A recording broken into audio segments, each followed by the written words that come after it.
Italy, a country known today for its rich history, breathtaking landscapes, and delicious cuisine. But did you know that just a little over a century and a half ago, Italy wasn't a single country? Instead, it was a fragmented land divided into various kingdoms, duchies, and territories controlled by foreign powers.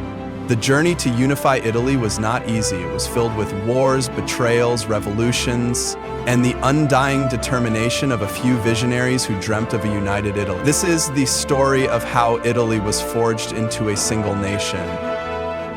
Before unification, the Italian peninsula was a patchwork of states. The northern regions, including Lombardy and Venetia, were under the control of the Austrian Empire. Central Italy was dominated by the Papal States under the Pope, and the southern regions, known as the Kingdom of the Two Sicilies, were ruled by the Bourbon monarchy.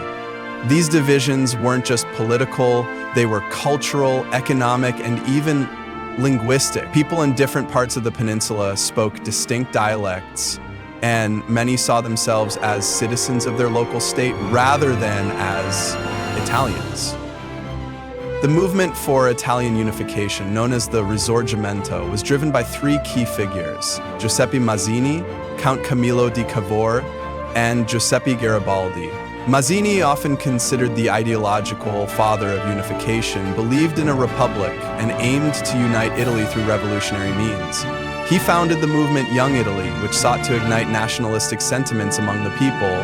However, Mazzini's multiple uprisings failed as his idealistic vision lacked the military and political strength necessary to overthrow the ruling powers. While Mazzini focused on ideology, Cavour was a shrewd strategist.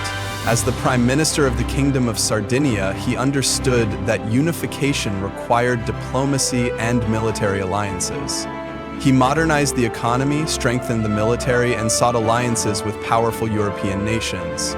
He saw France as a potential ally and struck a deal with Emperor Napoleon III. In exchange for support against Austria, Cavour promised France territorial gains.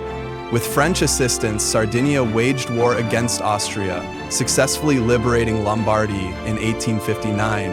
However, despite his strategic brilliance, Cavour was not a revolutionary. His goal was to expand Sardinia's influence rather than create a completely unified Italy. While Cavour played politics, Giuseppe Garibaldi fought battles. A charismatic and fearless general, Garibaldi was beloved by the common people. In 1860, he launched the famous Expedition of the Thousand, a daring military campaign to overthrow the Bourbon rule in southern Italy.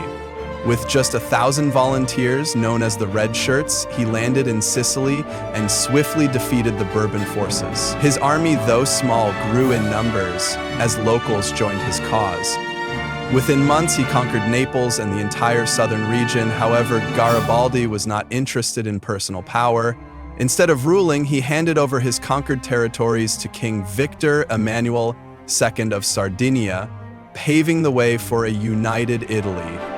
By 1861, most of Italy had come under the rule of Victor Emmanuel II, who was officially declared the first king of a united Italy. However, the unification was incomplete.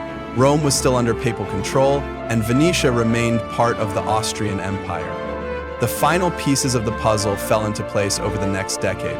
In 1866, Italy allied with Prussia in its war against Austria, and as a reward, Venetia was handed over to Italy. Finally, in 1870, during the Franco-Prussian War, French troops withdrew from Rome, allowing Italian forces to march in and claim the city. Rome was declared the capital of Italy, and the unification process was complete. The unification of Italy was a momentous achievement, but it did not come without challenges. The newly formed nation faced economic struggles, social divisions, and resistance from those who preferred regional independence. The North was industrialized and wealthy, while the South remained largely agricultural and impoverished. Furthermore, the Pope refused to acknowledge the new Italian state, creating a long-standing conflict between the Church and the government. Despite these challenges, Italy had achieved what many thought was impossible. It had transformed from a fragmented land into a unified nation. The unification of Italy was not the work of a single man, nor was it a smooth process. It was a complex struggle shaped by visionaries, strategists, and warriors. Mazzini dreamed, Cavour schemed, and Garibaldi fought, but in the end, it was the collective will of the Italian people that forged the nation. This story of unity, sacrifice, and determination serves as a testament to the power of nationalism and the relentless pursuit of a dream. What do you think about the struggle for Italian unification? Let us know in the comments. And if you want to learn more about major historical events, be sure to like, subscribe, and stay tuned for our next episode.